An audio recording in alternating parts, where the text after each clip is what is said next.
Hello बच्चों, let's read the given question. The question says the speed of a swimmer is 4 km per hour in still water. If the swimmer makes his strokes normal to the flow of river of width 1 kilometer, he reaches a point 750 meter down the stream on the opposite bank. The speed of the river water is dash kilometer per hour. So इस question के लिए जो key concept यहाँ पे we will be using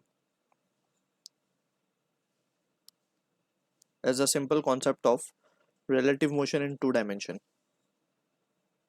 Relative motion in two dimension. Basically we have studied the cases जहाँ पे हमने river man problem, rain man problem and wind aeroplane problem, such type of problem we have studied. अब यहाँ पे ये भी एक river swimmer problem है, तो इसको हम एनालाइज करते हैं along with the concept itself. यहाँ पे एक चीज़ हमें यहाँ पे समझनी होगी. सबसे पहले जो इंपॉर्टेंट एज एन कॉन्सेप्ट हम लिख सकते हैं, स्टिल वाटर में जब बात हो रही है बेसिकली, तो the speed of swimmer that is V R. अगर हम पहले तो ये लिख सकते हैं कि by relative motion concept V B R that is, या फिर हम इसको इस तरीके से लिखते हैं V S R that is velocity of swimmer with respect to river. It can be written as velocity of swimmer minus velocity of river. ठीक है. अब यहां से एक चीज हम देख सकते हैं कि अगर रिवर स्टिल है, ठीक है ना, यानी कि वी एस जीरो होगा. So in that situation what we can write is we can write v S r will be equals to v S r will be equals to v s, क्योंकि यहाँ पे v r zero होगा not v s, right. तो ये zero होगा क्योंकि still है water. तो इन दैट सिचुएशन यहाँ पे ये जैसे एक इंपॉर्टेंट पॉइंट है that we need to keep in mind. अब यहाँ पे हम सिचुएशन को समझ लेते हैं थोड़ा सा. लेट सपोज ये हमारा रिवर है जो कि फ्लो हो रहा है इस तरफ, ठीक है. मान लेते हैं कि किस स्पीड से फ्लो हो रहा है, वी आर, ठीक है ना, that is the velocity of और द स्पीड ऑफ रिवर मान लेते हैं, ठीक है. ये इसकी विड्थ हमें गिवन है 1 किलोमीटर दैट इज 1000 मीटर, ठीक है. हमसे बोला गया एक स्विमर है जो कि डायरेक्टली नॉर्मली स्ट्रोक कर रहा है इसको इस तरीके से, ठीक है. वो जाना चाहता है यहाँ पे straight up to point B, A से स्टार्ट करके बी पे जाना चाह रहा है वो, लेकिन क्योंकि रिवर फ्लो कर रही है, ठीक है, तो वो कहीं यहाँ पे, क्योंकि रिवर भी उसको अपने साथ थोड़ा सा पुश करेगी, so he will land up at point C.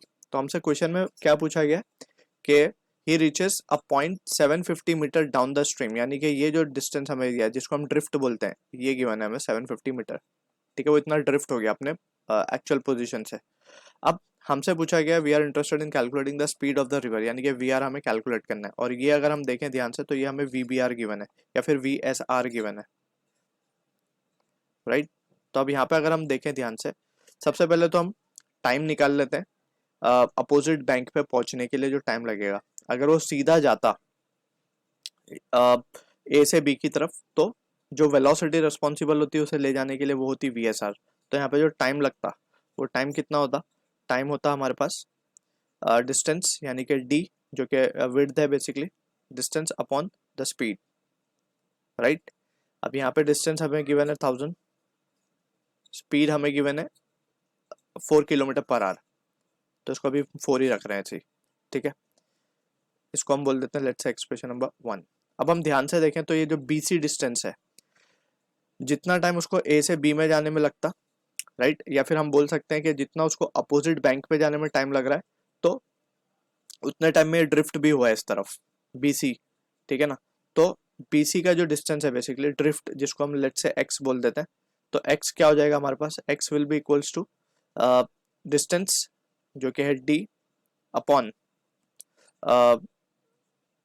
Sorry यहाँ पे इस तरीके से लिख देंगे हम इसको कि जो ड्रिफ्ट है, ये इस ड्रिफ्ट के लिए कौन सी वेलोसिटी रिस्पॉन्सिबल होगी, वेलोसिटी ऑफ रिवर इनटू जो टाइम लगा.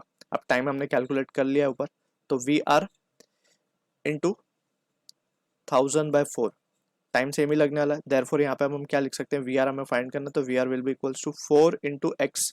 एक्स हमें गिवन है 750 metre divided by 4 into 750 divided by 1000. तो यहाँ से ये कैंसिल होकर 0.75 आएगा. 0.75 into 4 will be 3 kilometre per hour. So this is the answer for the question. I hope you understood the solution. All the best.